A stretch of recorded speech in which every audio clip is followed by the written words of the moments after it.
Muy buenas tardes, mis amigos, hermanos, donde quiera que nos escuchan en esta hora. La verdad estamos muy contentos y agradecidos por la oportunidad que Dios nos da de estar juntos y pasar este tiempo. Enviamos un saludo a todos nuestros amigos que nos escuchan en Australia, en Alemania, en Ecuador, en México, en España.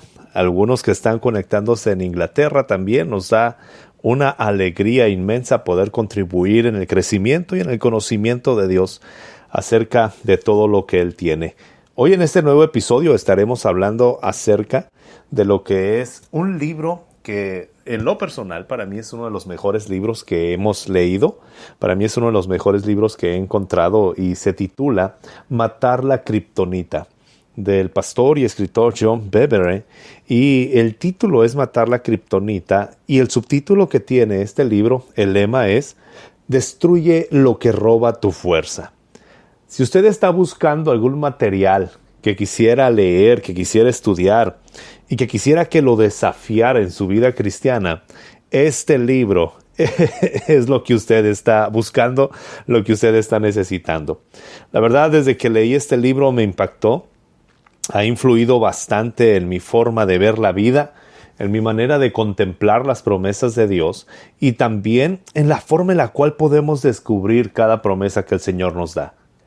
Si usted ha leído en algún momento o ha escuchado la historia de Superman, sabe que la kriptonita es eso que lastima y perjudica o que le roba fuerza a Superman. No es un libro de cómics, no es un libro que vamos a estar hablando acerca de superhéroes, pero sí vamos a hablar de esos hombres y esas mujeres a las cuales Dios ha llamado, Dios ha atraído y les ha llevado a conocer su gracia. Y al conocer la gracia de Dios, también vamos a conocer su poder, su gloria y la forma y la manera en la cual Él desea manifestarse a través de cada uno de nosotros. Entramos entonces a este buen libro. Si usted lo puede adquirir sería muy bueno y creo que en cualquier formato, puede haber formato electrónico y también de alguna manera o de alguna forma lo que es impreso. El contenido del libro se divide en tres partes. Se divide en cuatro partes. La primera parte del libro es El poder de uno. Esta es la primera sección. Y está incluyendo dentro de la primera sección 7 capítulos. La pregunta evitada, presentar la kriptonita, 1, kriptonita contagiosa, C, el cambio, la motivación y por último el poder de uno. La sección 2 es identificar la kriptonita y también está conformado por 7 capítulos más. El capítulo 8, un pacto matrimonial, después adulterio contra Dios, ¿qué hay detrás de la idolatría? Idolatría de los creyentes, aliviar la presión. Kriptonita es el capítulo 13 y el capítulo 14 es pecado. La sección 3 es efectos de la kriptonita. La fuerza del pecado, parte 1, la fuerza del pecado, parte 2. El capítulo 17 es equivocado. El capítulo 18, un Jesús falso en lugar de inicio. Arrepentimiento es el capítulo 20 y el capítulo 21 es los 3 reyes. Cada sección está conformada por 7 capítulos. Y por último, la sección 4 es eliminar la kriptonita.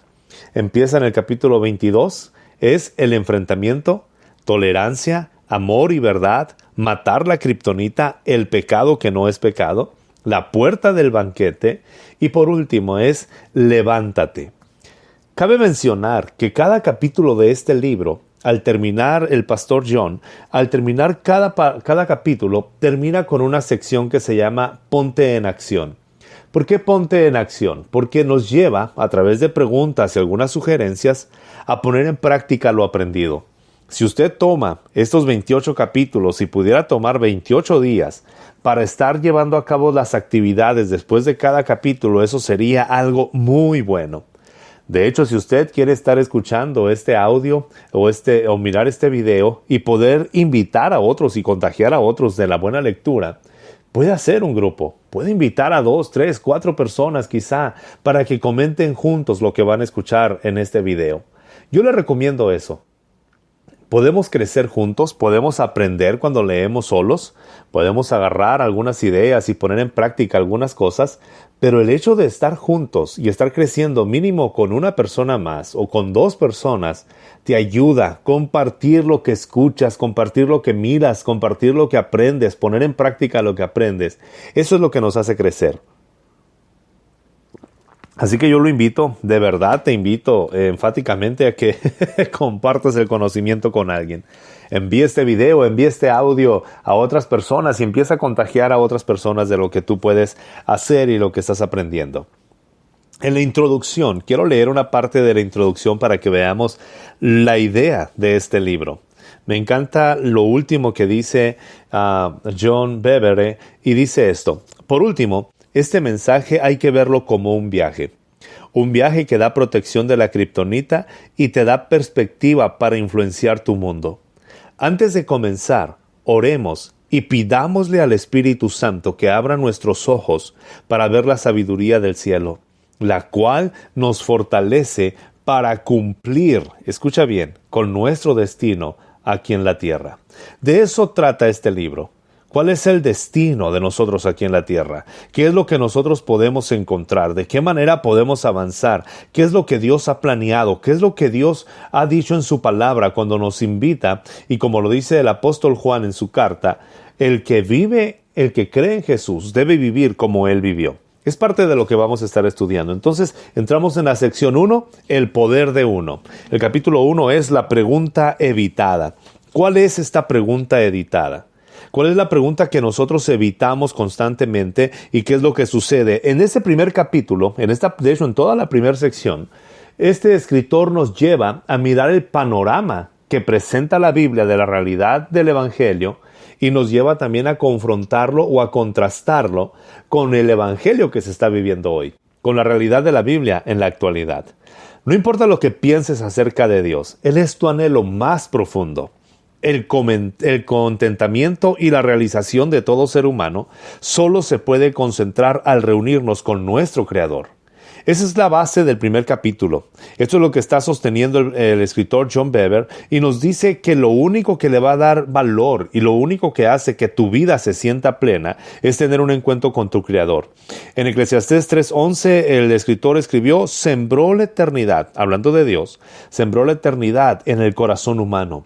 El anhelo por lo eterno, y el único eterno es Dios. Por eso en 1 Timoteo 1:17, la parte de la adoración que Pablo escribe a Timoteo es al Rey eterno. El Rey eterno que gobierna, que está con nosotros. Y usa también este pasaje de Romanos 1:19 al 20, donde dice, ellos conocen la verdad acerca de Dios, porque Él se ha hecho evidente. Por medio de todo lo que Dios hizo, ellos pueden ver a simple vista las cualidades invisibles de Dios, las cuales son su poder eterno y su naturaleza divina.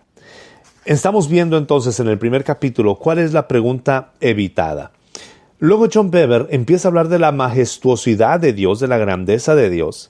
Y nos habla cómo la Biblia y la naturaleza describen la naturaleza divina de Dios, el carácter desinteresado, el amor incondicional, su perdón, su gozo, su paz, su poder sobrenatural, el bienestar que nos da, la vitalidad, la salud, la seguridad, la estabilidad, su sabiduría divina, su conocimiento, el entendimiento, todo lo que el Señor nos da a través de la palabra. Todo esto tiene la intención de producir fruto y éxito en nuestro esfuerzo. Si tú y yo profesamos creer en Dios y estar conociendo a Dios, algunas de esas características ya las hemos notado. Pero no solamente es mirar en Dios esas características, sino que todo eso tiene la intención de producir fruto y éxito en nuestros esfuerzos. Es decir, estas características, la vitalidad, el bienestar, el producir bien, el dar seguridad, estabilidad, sabiduría, todo esto es parte de las promesas que Dios nos da. Y es su carácter reflejado en todos aquellos que creen en Él. En pocas palabras, dice John, se nos prometen los atributos que se encuentran en el cielo. Y recuerda muy bien que Jesús declara enfáticamente que su reino está dentro de nosotros. No es algo que vamos a alcanzar. Cuando Jesús viene a la tierra, nos promete que el reino ya está en medio nuestro y está dentro de nosotros. Por lo tanto, su voluntad debe hacerse en la tierra como en el cielo.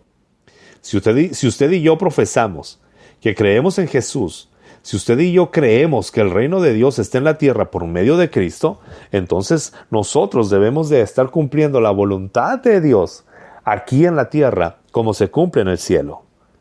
La pregunta a evitar, o la pregunta que muchas veces hacemos o evadimos, es esta: ¿nos destacamos los seguidores de Jesús en este mundo? ¿Brillamos como luces en medio de una generación oscura? Piense en los índices de divorcio dentro de la iglesia. ¿Hay una marcada diferencia entre la iglesia y la sociedad? ¿Sufrimos de envidia, celos, chismes, riñas y divisiones que dan como resultado relaciones fallidas?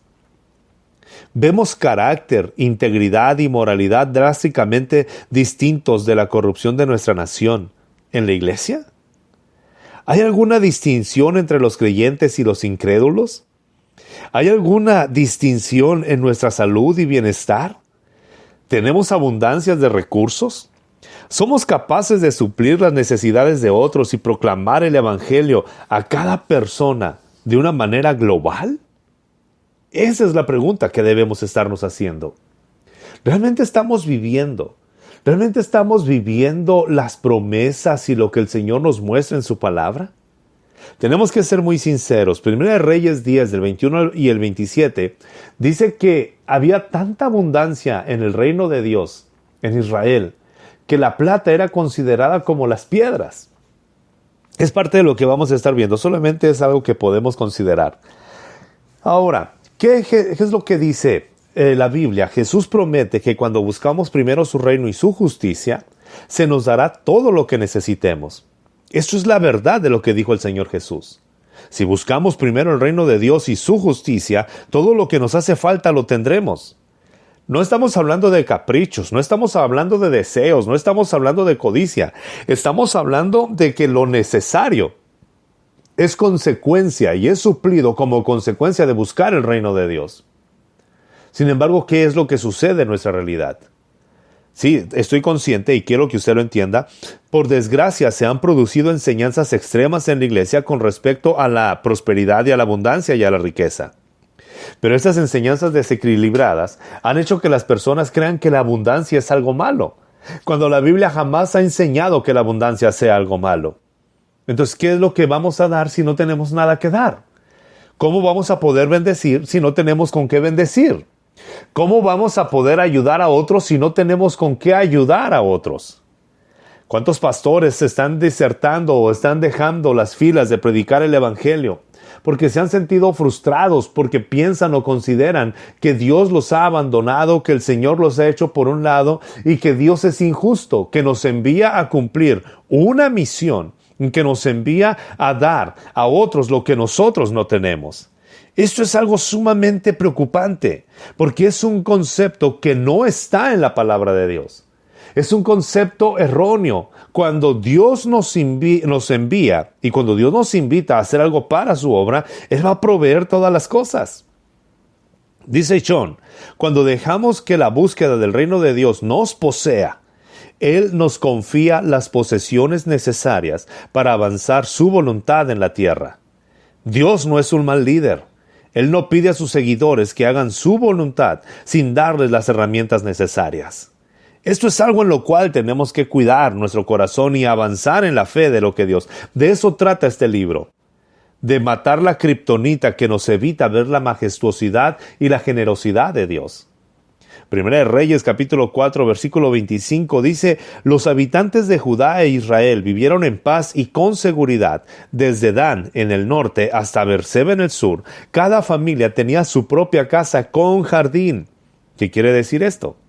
Que mientras el pueblo de Dios estaba viviendo bajo la voluntad de Dios y haciendo lo que a Él le agrada, había abundancia en todas las cosas, iniciando desde la familia. ¿Qué sucedía que provocaba este tipo de abundancia? En el Antiguo Testamento nosotros encontramos de la forma tan asombrosa en la cual Dios proveyó para su pueblo. Eran fuertes económicamente, socialmente y militarmente. Y cada vez que un hombre o una mujer se levantaba para hacer la voluntad de Dios y empezaba el pueblo a vivir conforme a lo que Dios mandaba, ellos tenían abundancia de recursos, comida y riqueza. ¿Dios ha cambiado? No, Dios no cambia. A los miembros de la iglesia primitiva, dice la palabra de Dios en Hechos 17:6, que se les conocía como los que trastornan el mundo entero. Impactaban, llegaban. Ahora, ¿cómo impactaban? Según Hechos capítulo 4, versículo 33 y 34, dice, ellos no tenían carencia alguna, porque la gran bendición de Dios estaba sobre todos ellos y no había necesitados entre ellos. Eliminaban la enfermedad y las dolencias de los que sufrían, brillaban como luces encendidas en medio de una generación oscura. No estamos leyendo una novela de ficción. Estamos leyendo lo que la palabra de Dios dice en capítulo 4, versículo 33, acerca de la iglesia primitiva. Ahora, vienen las preguntas que evitamos muchas veces, pero que debemos hacer. ¿Difiere mucho nuestro estilo de vida del de nuestra sociedad? ¿Brillan nuestras vidas con tanta luz que se nos ven como personas de Dios distinguidas? Hemos puesto excusas y hemos alterado nuestra teología de lo que se enseña claramente en la Escritura para explicar por qué estas promesas eran solo para los tiempos del Nuevo Testamento y que ahora han dejado de funcionar. Estas preguntas son las que debemos hacer. Hemos evitado, dice el pastor John Bever, hemos evitado al elefante en la sala al decir, Dios ya no se mueve así. ¿Qué excusa tenemos? Es que Dios ya no se mueve así. ¿Cuándo dejó Dios de moverse así? ¿Dónde dice la palabra que Dios habría de cambiar su manera de actuar con la iglesia del Nuevo Testamento a nosotros? Tenemos que despertar a esto. ¿Qué excusa tan pobre hemos puesto cuando nosotros hemos dejado o hemos hecho por un lado la voluntad de Dios y cuando no vemos el mover de Dios, la provisión de Dios, el fluir de Dios, entonces decimos, es que Dios ya no se mueve así? Es como si nosotros hubiéramos contorneado el Evangelio para que se alinee a nuestra condición y no a la condición de Dios nosotros. Escucha, este es el peligro más grande. Hemos delineado el Evangelio de tal manera para que se acople a nuestra condición, en lugar de nosotros tomar el compromiso de hacernos a lo que el Evangelio dice. Y la Biblia nos habla de que aquellos que creen en el Evangelio tienen una vida llena de recursos, de abundancia y de fruto. Eso es una gran diferencia. Cuando Dios nos envía a hacer algo y cuando estamos haciendo la voluntad de Dios, Él va a proveer todo lo que hace falta. De hecho, siguiendo leyendo lo que dice John, parece que nos hemos retirado e incluso a veces hasta hemos menospreciado todo lo que promueve el poder, la fortaleza, el éxito, la abundancia, el fruto o la salud. Ese es el peligro más grande. Que pensamos que entre más alejados estemos del poder, de la fortaleza, del éxito, de la abundancia, del fruto de la salud, más honramos a Dios. Pero vayamos al Nuevo Testamento y veamos cómo era la vida de la iglesia primitiva. Requerimos irnos. La prueba de que creemos en algo no está en que estamos de acuerdo con lo que algún maestro nos enseña, sino cuando pasamos a la acción. Entonces, por eso decía al principio, cada capítulo termina con un llamado a la acción. Eso es algo muy bueno. Capítulo 2. Nos vamos, te recuerdo, es un resumen. No vamos a leer todo el libro, solamente quiero tomar frases importantes y quiero que conozcas. Pasamos al capítulo 2, presentar la kriptonita. Y al llegar al capítulo 2, nosotros encontramos esta frase. Como sus hijos, es decir, como hijos de Dios, tiene mucho sentido que nuestra vida sea un reflejo de Él. Y esto queda claro en las Escrituras. Esto es algo que nosotros debemos de considerar y de estar muy conscientes de ello. Si somos hijos de Dios, debemos estar reflejando lo que Él nos dice, lo que Él nos enseña y lo que Él ha puesto en nosotros. Debemos estar reflejando todo lo que es Dios, lo que el Señor ha puesto en nuestra vida y lo que Dios ha puesto a nuestro alcance, de la forma y de la manera en la cual nosotros podemos caminar mostrando su provisión, su gracia y todo lo que Él es en nosotros. Dice la palabra de Dios en 1 de Juan capítulo 4 versículo 17, pues como Él es, así somos nosotros en este mundo. El 2 de Pedro 1:4 el apóstol escribe, y debido a su gloria y excelencia, nos ha dado grandes y preciosas promesas, y esas promesas hacen posible que ustedes participen, escucha bien esto, de la naturaleza divina. No somos dioses, pero reflejamos la naturaleza de Dios aquí en la tierra. Abordemos la pregunta. ¿Por qué no se está haciendo en la tierra como se hace en el cielo la voluntad de Dios?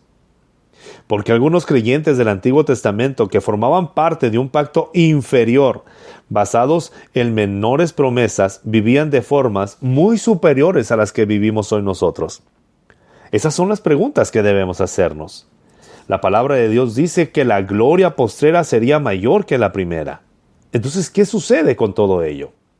En general, cuando nosotros pensamos en esto, habla de la falta de poder para ser quienes fuimos creados. Cuando nosotros hacemos por un lado lo que está tratando de evitar el apóstol Pedro es que caigamos en esto, en hacer por un lado lo que realmente somos y a quién realmente representamos. El Salmo 32, versículo 4 dice: mi fuerza se evaporó como agua al calor del verano, cuando yo estaba envuelto en pecado. Pero cuando el salmista David, el rey David, confesó su pecado, entonces empieza una nueva vida. Dice el Salmo 31:10, el pecado me dejó sin fuerzas y me estoy consumiendo por dentro. El pecado entonces consume lo que hay en nuestra vida. Esa es la kriptonita para un hijo de Dios. El pecado que asedia nuestra vida y si nosotros cedemos a él. La palabra siempre nos habla como una advertencia. Siempre nos está diciendo lo que nosotros tenemos que hacer. La advertencia mayor que encontramos en el Nuevo Testamento es a juzgar a otros. Es decir, siempre nos está invitando la palabra de Dios a que evitemos el juicio sobre otras personas. Porque cuando yo empiezo a ver el pecado en otros, dejo de ver mi pecado. O lo decimos de otra manera. Cuando yo dejo de ver el pecado que está afectando mi vida y lo ignoro, voy a empezar a buscar el pecado que hay en otras personas. Y eso va a debilitar nuestra vida, va a debilitar nuestro ser, va a debilitar el propósito de Dios en nosotros. No que Dios deje de hacer su propósito, pero nosotros estaremos haciendo a un lado el propósito de Dios. Me encanta cómo cierra el capítulo 2, el escritor de John, de este libro. Tú eres llamado por Dios para vivir como Jesús en tu vida ahora, no en algún momento de la siguiente vida. Usted y yo somos llamados a ser como Jesús en esta tierra, en esta vida, no en el futuro. Primera de Juan capítulo 3, versículo 2 dice, queridos, ahora, no después, cuando lleguemos al cielo, ahora somos hijos de Dios. No vamos a ser hijos de Dios, ya somos hijos de Dios. Y cuando leemos en la palabra de Dios que si alguno cree en Él, tenemos que vivir como Él vivió. Sí, yo sé que, y es parte, vivimos en santidad, vivimos agradando a Dios, vivimos en obediencia, pero también vivimos como Cristo vivió, con la provisión necesaria, sanando a los enfermos con el poder del Espíritu Santo. Vivimos en libertad y vivimos reflejando al Padre. Esa es la otra parte que muchas veces olvidamos. Esa es la otra parte que muchas veces queremos ignorar y que creemos que va a ser en un futuro. ¿Para qué vamos a necesitar poder de hacer milagros en el cielo? Es aquí donde se ocupa. ¿Para qué vamos a necesitar una provisión necesaria si allí en el cielo no vamos a ocupar nada? ¿Para qué vamos a necesitar el poder del Espíritu Santo en el cielo? Es aquí. Esto es a lo que nos está llevando el libro de John Bevere, cómo matar la kriptonita o matar la kriptonita. Entonces, esto lo debe de desafiar. Si yo digo creer en Jesús, debo de vivir como Él vivió. Aquí, alejado del pecado, agradando al Padre. Pero esta parte, vivir como Él vivió, también es mirar el respaldo de Dios en nuestra vida, la provisión de Dios en todas las cosas y la falta o la ausencia de necesidades. Bien, sigamos. En el capítulo 3 se titula 1. Y este capítulo lo que trata o lo que toca es el poder de la unidad. A mí me encantó este capítulo porque una de las kriptonitas que daña a la iglesia es la división. Pablo en 1 Corintios y en 2 Corintios toca mucho este tema acerca de la división, de la murmuración o de la murmuración, que es lo que produce la división. Cuando codiciamos aquello que no tenemos. La definición que hace John Bevere en el capítulo 3, en la página 41, dice, codiciar es desear intencionadamente algo que no sea de Dios o que está fuera de su provisión. Adorar ídolos, inmoralidad sexual, poner a Dios a prueba y murmurar de otros. Esto lo encuentras en 1 Corintios 10, donde Pablo viene hablando por qué no entró el pueblo a mirar la tierra prometida. el acto de codicia de un hombre, que es lo que encontramos en el libro de Josué, capítulo 6, después de que tomaron Jericó, y ellos están contentos, agradecidos con Dios. Ahora sigue una ciudad llamada Hai, que es una ciudad pequeña. Van a tomar esa ciudad y ellos se confiaron y dijeron, podemos hacerlo. Pero un hombre había tomado unos tesoros en Jericó y había guardado en su tienda un manto, un ídolo y unas monedas de oro. Y esto bastó. ¿Sabes para qué? Para que el pueblo cayera delante de sus enemigos. Era un pueblo, una ciudad más pequeña, pero el pecado de Acán hizo que el pueblo de Dios, por la codicia, se quedaran a medio camino, derrotados y avergonzados. Todo eso lo puedes encontrar en Josué capítulo 7. Una de las kriptonitas más grandes y más fuertes que puede afectar nuestra vida es, sin lugar a dudas, lo que nosotros encontramos como la codicia, como la envidia, la murmuración, la idolatría. Todas estas cuestiones es lo que tú y yo debemos hacer por un lado. Debemos de cuidar nuestro corazón. Y el capítulo 3 del libro Matar la Kriptonita, John Bevere nos lleva de una manera tan clara a mirar esto. Josué capítulo 7 y capítulo 6 es bueno que lo estudies para que podamos comprender esto y de la forma y la manera en la cual nosotros podemos evitar. Porque mientras el pueblo de Dios no sea uno, no podrá vencer las puertas del infierno. Cuando tú murmuras de tu hermano, cuando tú codicias lo que tus hermanos tienen, cuando tú hablas mal de tus hermanos, difícilmente puedes decir que Dios esté ahí. De hecho, este autor tiene otro libro que se llama La trampa de Satanás. Es muy buen libro también, en algún momento más lo vamos a comentar. Y este libro, La trampa de Satanás, habla sobre la murmuración. Ese pecado tan fácil de cometer y que se disfraza tan sutilmente. Pero cuando yo me la llevo hablando de otros hermanos, de mi propia familia, estoy entonces perdiendo la gracia, no la gracia que perdona, sino estoy perdiendo la gracia que reflejo de Dios, lo que yo puedo reflejar de Él. El capítulo 4, seguimos avanzando. Estás aquí, si estás aquí puedes comentar adelante. La kriptonita contagiosa. Este es el capítulo 4. El capítulo 4 nos habla acerca de lo peligroso que es la kriptonita y también lo contagiosa que es la kriptonita. La forma en la que Dios diseñó nuestro cuerpo es un modelo para entender nuestras vidas juntos como iglesia. Cabe mencionar o recordar una vez más que cuando hablamos de iglesia, hablamos de unidad, hablamos de un cuerpo, hablamos de una sola finalidad. No hay iglesias predilectas ni preferidas. Primera de Corintios capítulo 11, versículo 21, Pablo habla acerca de la forma en la que era el servicio de adoración y de la forma en la cual el pueblo estaba perdiendo eso. Dice Pablo, para algunos se apresuran a comer su propia comida y no la comparten con los demás. Como resultado, algunos se quedan con hambre mientras que otros se emborrachan. Unos se quedan con hambre y otros van al exceso. Pues si alguno come el pan y bebe de la copa del Señor sin honrar el cuerpo de Cristo, come y bebe para vergüenza. Esto es algo muy peligroso. Es algo que tenemos que tener cuidado. ¿Cómo vemos a la iglesia? ¿Solamente como un instrumento para nuestro beneficio o para impactar al mundo? Alguien que necesitamos para adorar a Dios juntos y suplir las necesidades de ellos. Eso es algo que nosotros tenemos que evitar. La kriptonita es contagiosa porque dice Pablo que lo que uno empezaron a hacer empezó a contagiar a otros y a otros. Si has leído la carta de Pablo a los Corintios, la primera carta, en el capítulo 5, el versículo 2, Pablo habla acerca de un hombre que robó, que le quitó la mujer a su padre y está viviendo con él. Y ahora dice la Biblia, dice Pablo, ustedes tienen a ese hombre como un líder. Ustedes lo tienen encumbrado y lo reciben y conviven con él. Este hombre cometió adulterio, cometió fornicación. Y ustedes lo tienen como un ejemplo. Y en el versículo 2, Pablo dice, deberían echar a ese hombre de la congregación. En el versículo 5 vuelve a decir, deben expulsar a ese hombre. En el versículo 7, Pablo dice, desháganse de la levadura vieja, quitando a ese perverso entre ustedes. Y luego sube el tono y dice en el versículo 13, quiten a ese malvado entre ustedes.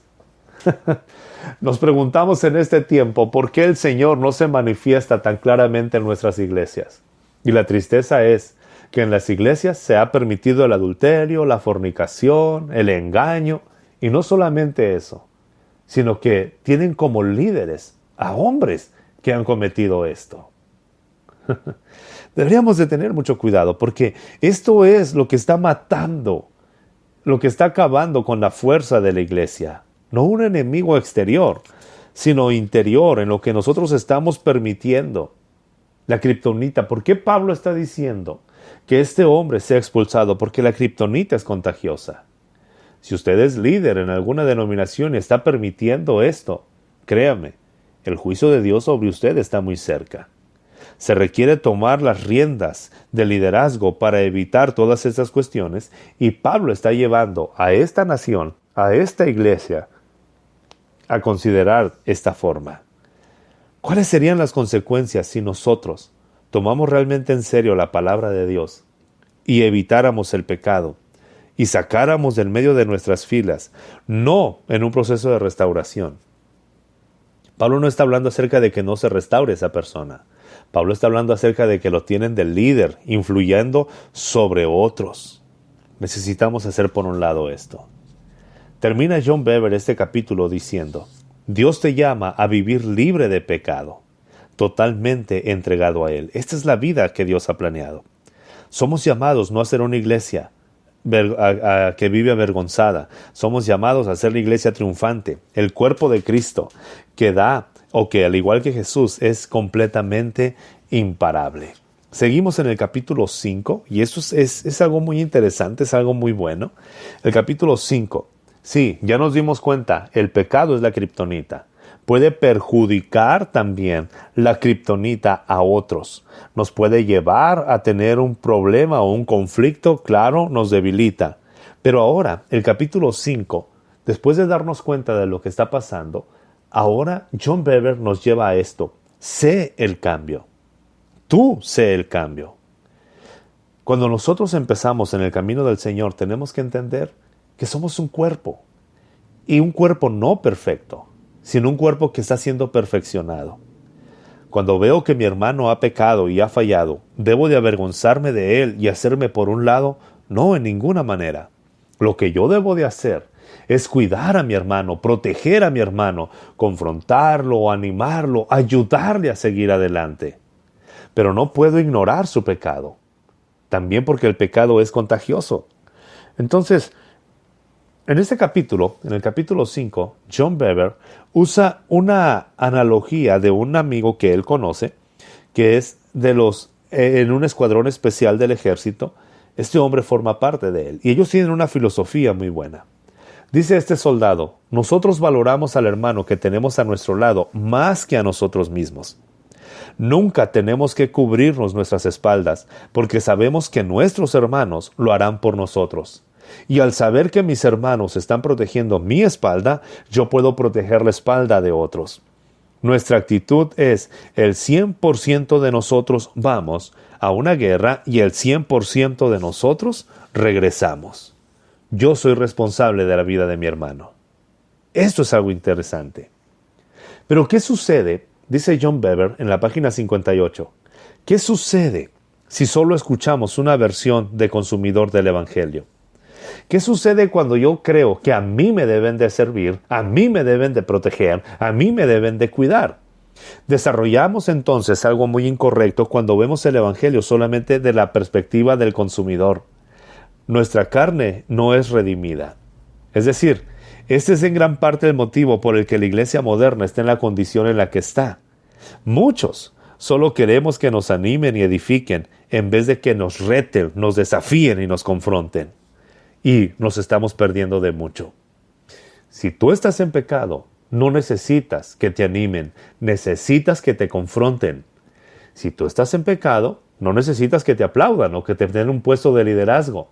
Necesitas que un amigo te cuide la espalda y te lleve a través de la palabra de Dios al arrepentimiento.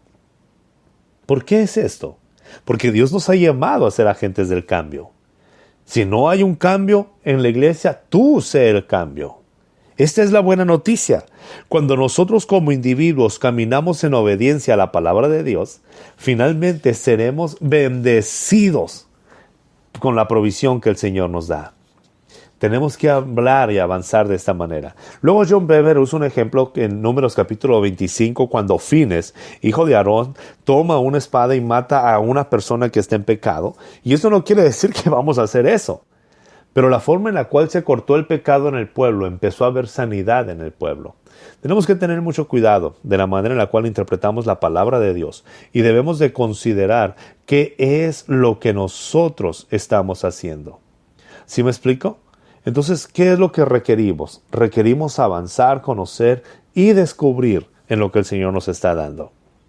Corta el pecado en tu vida, no solamente por amor a ti, sino por amor a tus hermanos. Sé el cambio. Antes de empezar a exigir santidad en otros, tú empieza a caminar y a avanzar. Tú empieza a caminar y a avanzar en la santidad que Dios pide de nosotros. Tú sé el cambio. No exijas que otros sean el cambio. Tú sé el cambio. Debemos de comprender y conocer la medida de Dios en su gracia, que la gracia es la capacidad para obedecerle y para evitar el pecado. Hay un pacto de paz del que nos habla la Biblia. Esta paz, me encanta lo que dice John Bever. ¿Hay alguna bendición escondida en prestar atención a las verdades que hemos descubierto hasta ahora? Y dice él, sí. Es el pacto de paz que se te promete no solo a ti, sino también a tus descendientes. Mientras tú seas la voz del cambio, mientras seas celoso de los caminos de Dios, incluso cuando otros no lo sean, verás la provisión de Dios, verás el cuidado de Dios, verás el respaldo de Dios, no solamente en ti, sino en tus descendientes, en tus hijos, en tus amigos, en aquellos que están cerca de ti. ¿Sí me explico? Eso es la razón en la cual tú y yo podemos avanzar. Defender la verdad cuando se hace por amor a Dios y su pueblo te pone en compañía de personas que recibieron eternas promesas de pacto de bendición de parte de Dios, que determinaron el futuro no tan solo de su vida, sino también de sus descendientes. Avanza de esta manera. Camina. ¿Qué quieres dejar de legado a tus futuras generaciones?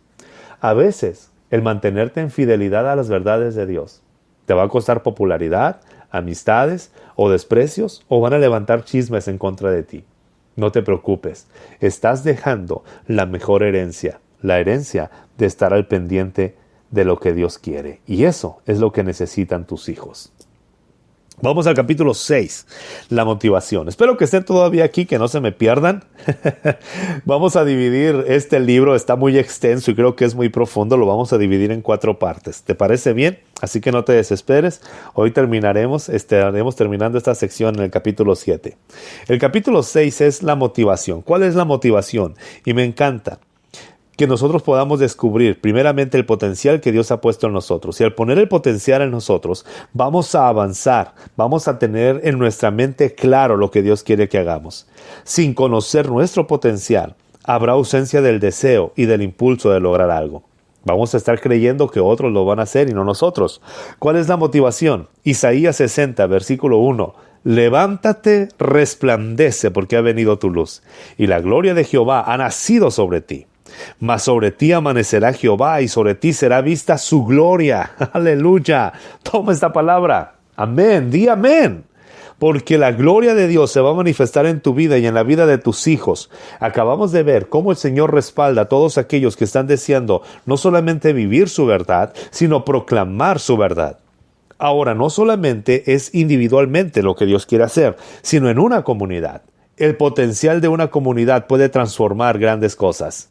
Había un gran poder, abundancia y sanidad que fluían en los creyentes que encontramos en Hechos. Eso es lo que el Señor quiere hacer en nosotros también. Es lo que el Señor desea hacer a través de tu vida. Había un gran poder, abundancia y sanidad que fluía en ellos. Para eso tenemos que matar la kriptonita. El pecado que tú consideras que no está haciendo daño, pero que te está atando. Eso que nadie más conoce. Esas prácticas que tristemente la iglesia ha tomado y que porque la mayoría lo hace, lo debemos hacer, pero tú quieres permanecer firme delante del Señor, tienes que hacerlo por un lado. Cuando vemos el libro de Hechos, en el capítulo 19, cómo los de Asia, judíos y griegos, oyeron la palabra del Señor, y en 2 años, dice la palabra de Dios en el 19:10, en 2 años toda la provincia de Asia había conocido la palabra de Dios. Esto es lo que ocurre cuando la iglesia es una, Cuando la palabra de Dios toma la preeminencia en nuestras comunidades cristianas, entonces estaremos impactando al mundo. Lee el libro de los Hechos. Y cuando vamos al libro de los Hechos nos damos cuenta que las señales y los milagros no ocurrieron porque las personas eran especiales. Ocurrieron porque esas personas comunes simplemente creyeron y obedecieron a Dios. ¿Cuáles fueron los resultados? Los resultados es ver cómo la grandeza de Dios amaneció dentro de ellos, de la forma en la cual el Señor avanzó y caminó en la vida de cada una de estas personas. ¿Qué hicieron? Creer en la palabra, compartir la palabra y vivir la palabra. Y en la sección 1, que es con la que vamos a cerrar nosotros, cierra en el capítulo 7, con el título El poder de uno. Uno, estar juntos. Y vemos el ejemplo de Cristo Jesús. En Juan capítulo 6, versículo 38, el capítulo 5, versículo 30, en Juan 17, la oración de Jesús. Dice, Él fue uno con el Padre porque buscó e hizo lo que deseaba su Padre. Incluso cuando no era popular ni cómodo. Esto es lo que el Señor está haciendo. Esto es lo que Dios puede hacer en nosotros. El propósito del enemigo de nuestras almas es dividir. Porque el plan del Señor no es usar a un solo hombre, a una sola iglesia, sino usar a todo su cuerpo, a toda la iglesia y a todos los que creen en Él.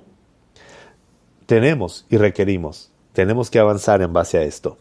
Nuestra misión o meta en este tiempo no es distinta a la de la iglesia primitiva. Nuestra misión sigue siendo la misma, ser uno y posteriormente convertirnos en la revelación de la grandeza de Dios. ¿Qué te parece si empiezas a ser uno primeramente en tu familia, a honrar a todos los que están en tu casa, a buscar y a promover la unidad en tu iglesia y después a nivel general? El único camino a la verdadera unidad no es distinto al que Jesús o al de sus discípulos. Hay un solo camino que nos lleva a la unidad con Dios y esa es obediencia a la palabra de Dios, conocer cada promesa, vivir cada promesa y transmitir cada promesa. Esta es la importancia de la unidad. Aquella primera gloria, dice la palabra de Dios, no era para nada gloriosa comparada con la gloria sobreabundante de este nuevo camino. Ahora, tú encuentras en el Antiguo Testamento, dice John Bevere, algunas señales de la gloria. El rostro de Moisés brillaba tanto con el esplendor de Dios que se tuvo que poner un velo.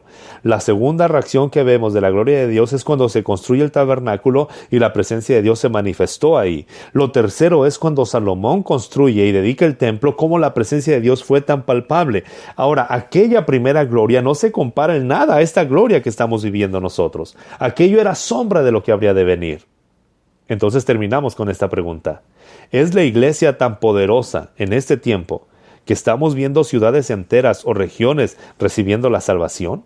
¿Estamos viendo cómo se vacían los hospitales? ¿Estamos viendo los ojos de los ciegos abrirse, personas de cojas de nacimiento saltar y alabar a Dios? ¿Están temblando los edificios por el poder de nuestras oraciones? ¿Estamos viendo una abundancia tal que nadie tiene carencia entre los ministerios? Esto es algo que debemos estar preguntando. ¿Alguno de ustedes recuerda esa casa? En su antiguo esplendor, ¿cómo se compara con el otro? No se parece en nada, porque la gloria de Dios hoy está llenando mucho mayormente las cosas. Si no vemos esto claramente, no buscaremos con pasión el gran poder de Dios y creeremos que la iglesia está hecha sin poder. Nos conformaremos con seguir siendo una iglesia sin poder. Cerramos esta sección, el primer video de 4 que vamos a hacer.